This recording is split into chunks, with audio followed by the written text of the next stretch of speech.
AITA for going no contact after parents skipped my PhD defense for my brother's game? My name is Danielle Brooks. I am 27 years old and I grew up believing I was the problem. It was not something anyone said directly, at least not at first. It was more of a slow construction, built from silences, comparisons, and gazes that lingered a second too long whenever my brother Justin entered the room. He was 2 years older, and for as long as I can remember, Justin was our family's center of gravity. Conversations orbited around him. My mother's worries revolved around him. My father's plans were all molded around his future. I was the background, the extra in his story.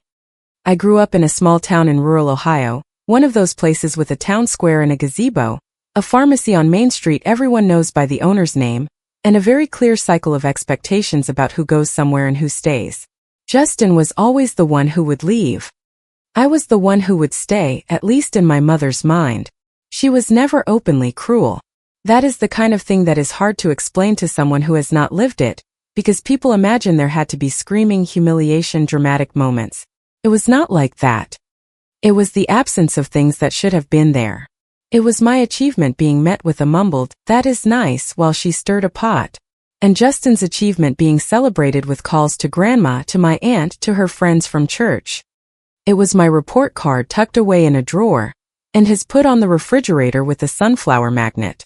I learned early on that certain doors in that house were not open to me, but I also learned that there were other doors, and that I could find them myself. From the age of 14, I was interested in biology in a way that did not fit into any school class. It was not the textbook biology, the kind where you cram the parts of the cell for an exam. It was the other kind, the one that asks why cells behave one way and not another, the one that keeps you up at night wondering how a microscopic organism can be more efficient than any machine humans have ever built. I read scientific articles on slow rural internet, downloading PDFs in pieces because the connection would drop midway, and I wrote everything down in notebooks I hid under my bed as if they were diaries. I did not hide them out of shame. I hid them because I had already learned that when I showed the things that mattered to me, they could be diminished, and some things are too fragile to survive a disinterested, "That is nice." When I passed the entrance exam for biology at the Ohio State University, my father signed the papers without asking any questions. My mother said she hoped I had thought it through because a biology career does not pay the bills. Justin was finishing his bachelor's degree in business administration that year, and all of the family's emotional energy was focused on his graduation. My admission was just another item on a list. His graduation was an event. I left for Columbus with my old sedan packed, a scholarship for my living expenses, and a determination I did not even know I had. College was the first time in my life I felt on equal footing, not because of grades, because I have always been a nerd, but because of the space. There were people around me who cared about the same questions that kept me up at night, who got excited about the same problems, who did not think it was weird that I could spend 3 hours talking about bacterial resistance. For the first time, I was not an afterthought. I was in the right place. I finished my degree and immediately started my master's, in a line of research on resistance mechanisms in hospital-acquired pathogens. It was hard work, invisible work, the kind of thing that happens in a lab at 11 at night with no audience, but it was the work I wanted to do. Throughout that time, I kept calling home once a week. I kept sending messages on everyone's birthdays. I kept trying to bridge the distance with presence, even if that presence was one-sided. My mom would ask if I had a boyfriend. My dad would ask if I had thought about taking a supplementary course in the health field, because pure biology was very uncertain. Justin rarely answered when I called, and when he did, the conversation lasted 3 minutes and revolved around him. I put up with it. I kept going, not because I believed everything was fine, but because a part of me still hoped that one day they would see what I was building and acknowledge it. That part of me was left waiting for a very long time. My master's thesis defense was on a Thursday in October. I had spent 2 years studying a specific mechanism by which a strain of hospital bacteria managed to deactivate enzymes that were supposed to destroy it. It was a small investigation in the sense that it was not saving lives at that exact moment, but it was solid research. My thesis advisor, Dr. Stephen Hargrove, had presented my work at 2 conferences. A researcher from another city had written to me asking for access to my database. It was real work with real weight in the kind of science that takes decades to become something the public sees. I notified my family 3 weeks in advance. I sent them the university's address, the time, the details. My mom said she would try to go. My dad said it depended on Justin's work, because he had just opened a franchise of an office supplies and printing store, and needed help in the first few months. I understood what that meant, but I refused to fully accept it. The morning of the defense, I woke up at 5 and sat on the edge of my bed for a while, trying to organize my thoughts. I looked at my cell phone. No good luck messages. The defense lasted 2 hours. The committee was tough, as good committees are, with questions that demanded I think on my feet and defend every methodological decision. I passed with only one minor observation, which I resolved that same afternoon. Dr. Stephen shook my hand and told me he was proud. My lab partner Lindsay gave me a hug so tight it almost knocked the wind out of me. I called my mom when I left the building. She answered with a rushed voice, like someone in the middle of something else. She said congratulations, in the same tone she would use for a neighbor who had painted their house. Then she told me that she and my dad had just arrived in Toledo for Justin's ceremony. The local Chamber of Commerce had named him Young Entrepreneur of the Quarter. There was a dinner that night. She was excited. I stood there on the university sidewalk, the diploma still in its folder, listening to my mom tell me about my brother's dinner. And then she said, almost in passing like a practical observation, "Danielle, I do not want to ruin your moment, but you have to seriously think about what you are going to do now. A master's in biology is not a job. It is going to be very difficult. I just want you to be prepared for reality."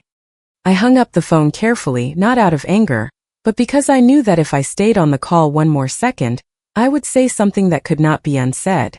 I went alone to a sports bar near the university.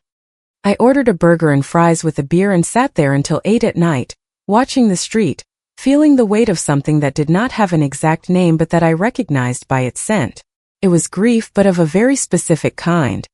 The grief of finally understanding that the approval you have sought your whole life is not going to come from where you expected.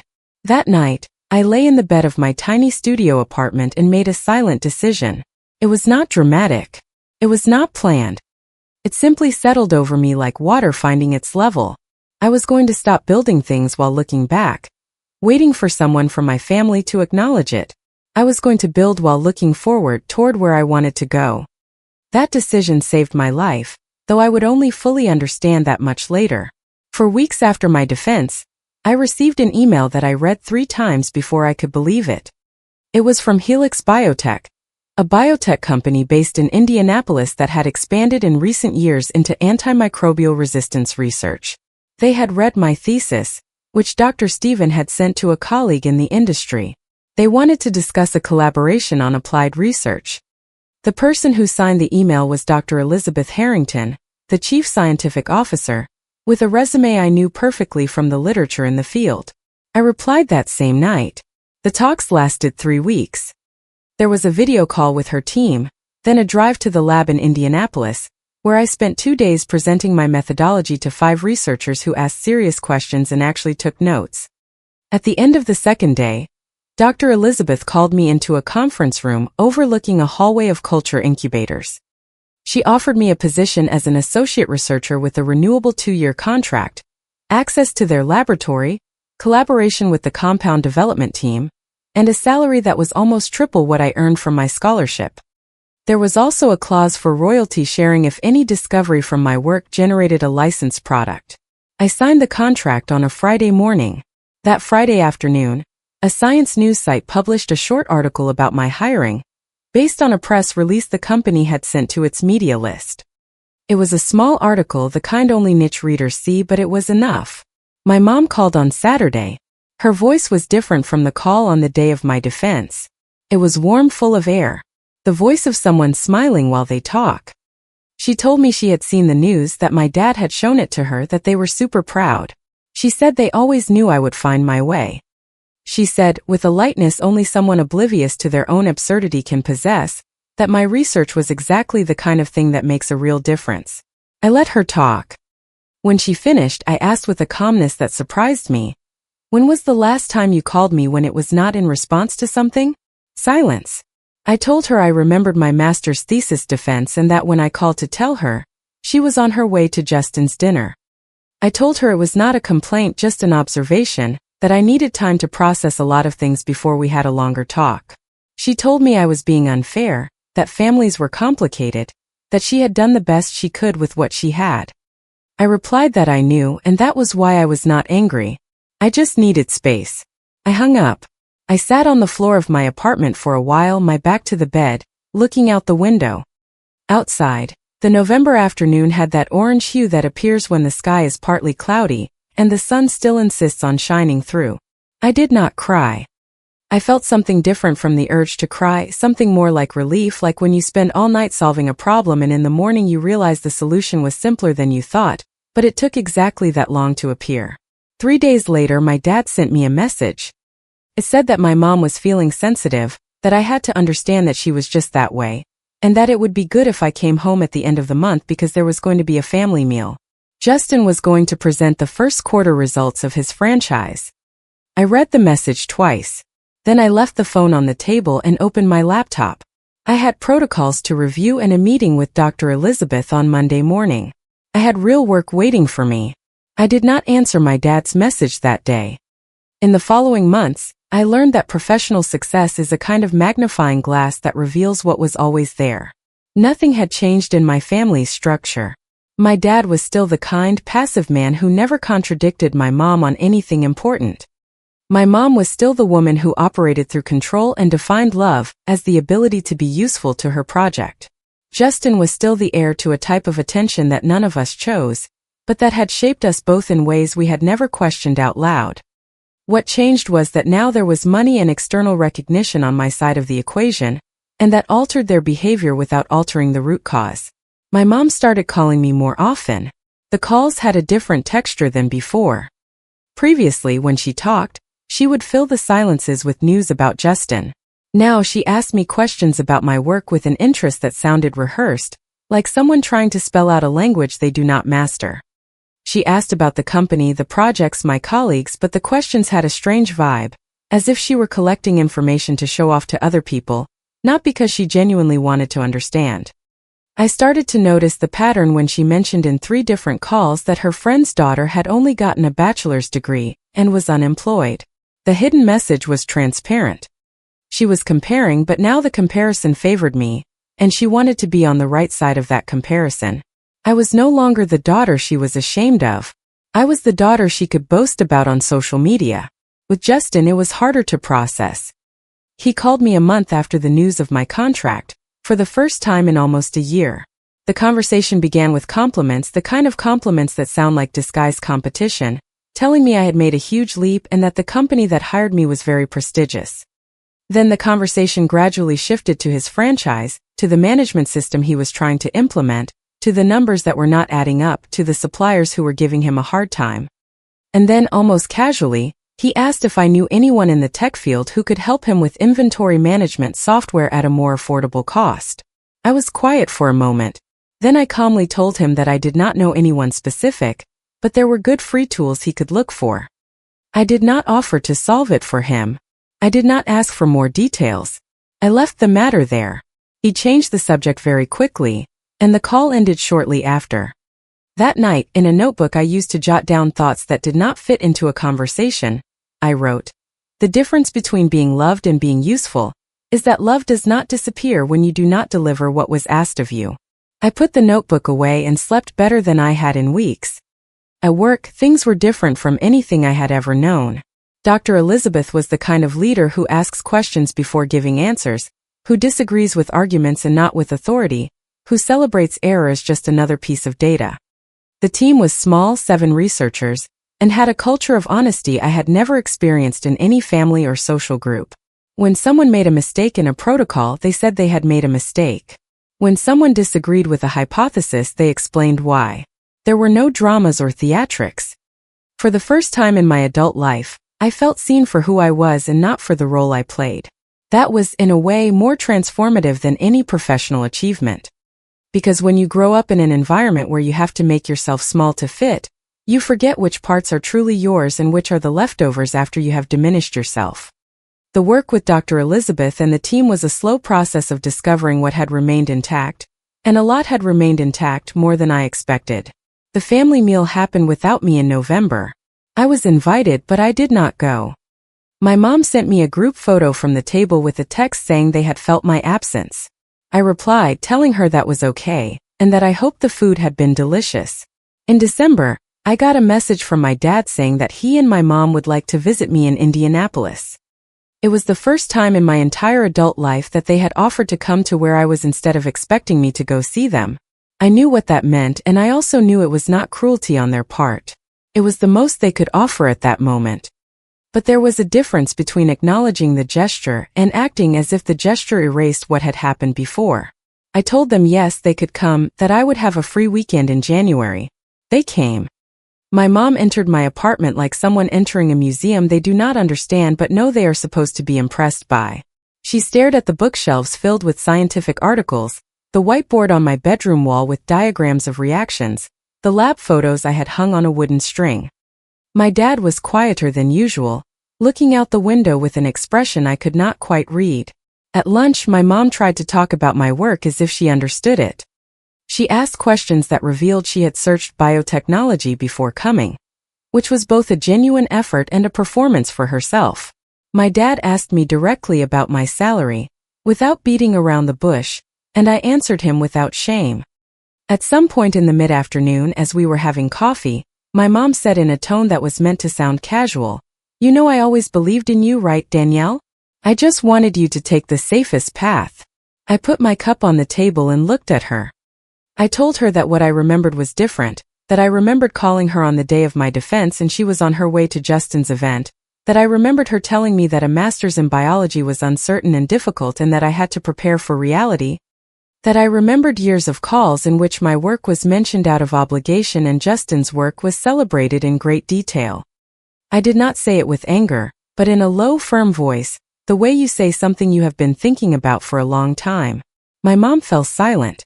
My dad turned to look out the window. After a moment, she said she had done the best she could, and I told her I believed her, that I was not there to judge the best she could do, but that the best she could do had cost me dearly, and I needed her to know that, not to hurt her, but because pretending there was no cost was a way of continuing to pay it. My mom cried. It was not manipulation. It was a real cry, the cry of someone facing something they did not want to face. My dad said very quietly, "You are right, Danny." It was 3 words. They were the 3 most important words my father had ever said to me in his life. It did not solve everything. It barely solved anything in the sense that the conversations we needed to have were long and complex, and none of them were going to happen that afternoon. But something in the room shifted and I could feel it. They left before dinner. My mom hugged me at the door for longer than usual. My dad told me to take good care of myself. I closed the door, walked over to the whiteboard, and stared at the reaction diagrams for a while without thinking about anything in particular. Sometimes molecules reorganize.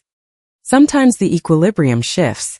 It does not mean the system has become something else. It means it has found a new state. The months that followed were the most productive of my professional life and the calmest of my personal life, in the good sense of the word calm. In the lab, my work had taken a direction that Dr. Elizabeth described as unusual in the best way.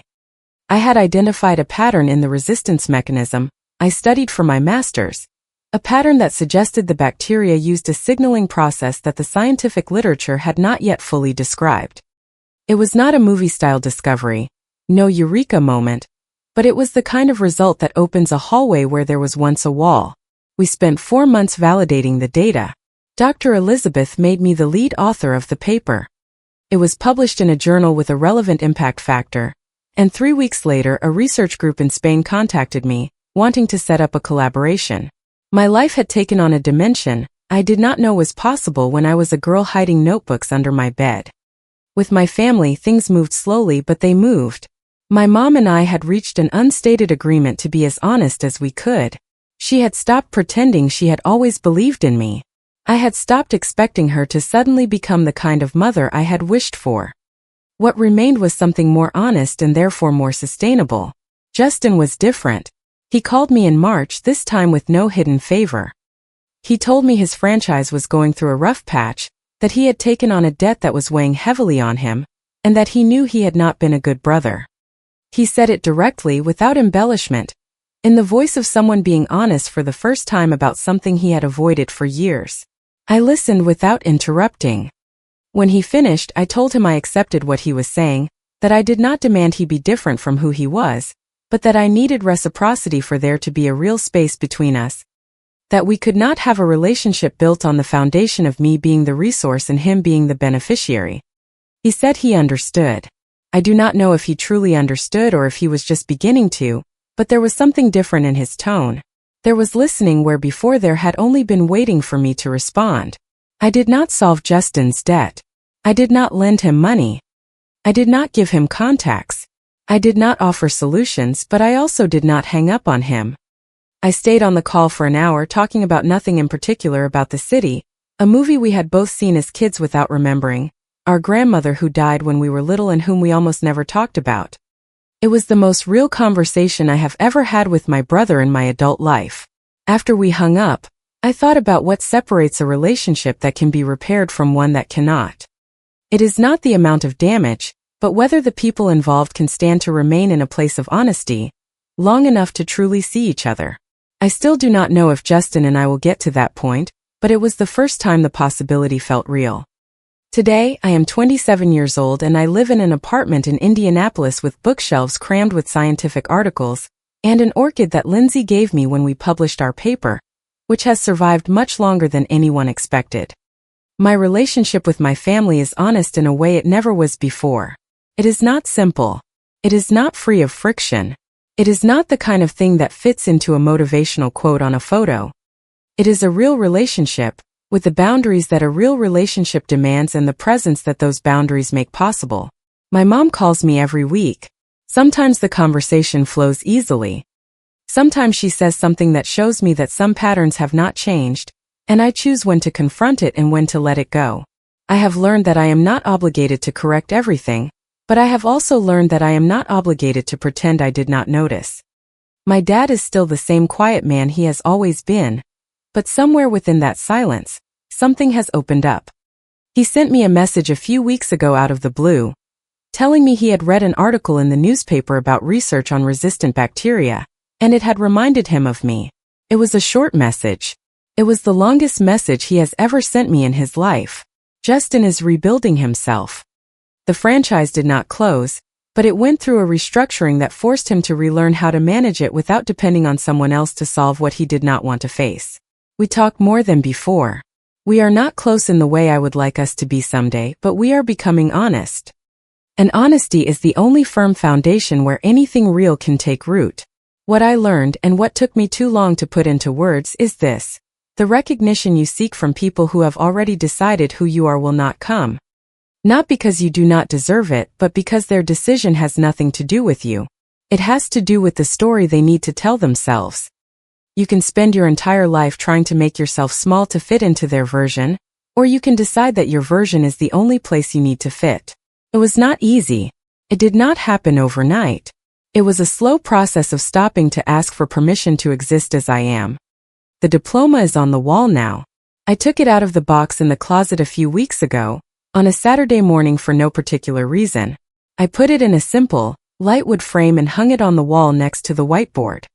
Sometimes I look at it as I pass by, not with boastful pride or the need for someone to validate it, just with the quiet acknowledgement that this is mine. I achieved it, and no empty chair in an auditorium is going to change that.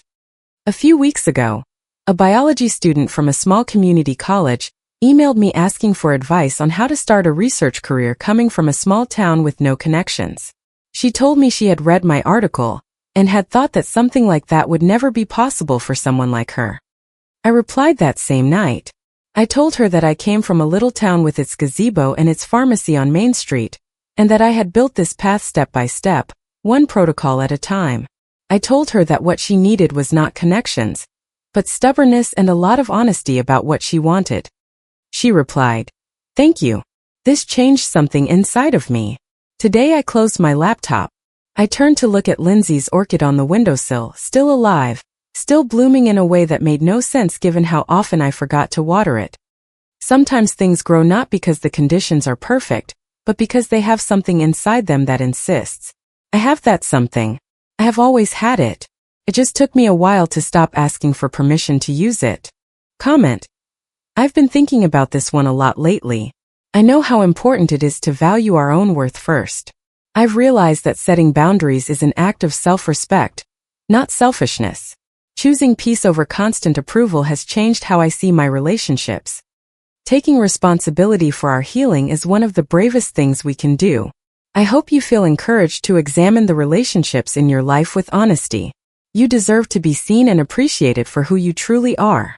Being kind to yourself is just as important as being kind to others. Real growth often comes when we stop waiting for permission to live fully. I believe we all have the strength to create the life and peace we need. If you liked it, don't forget to leave a comment and support the channel by subscribing. See you in the upcoming stories.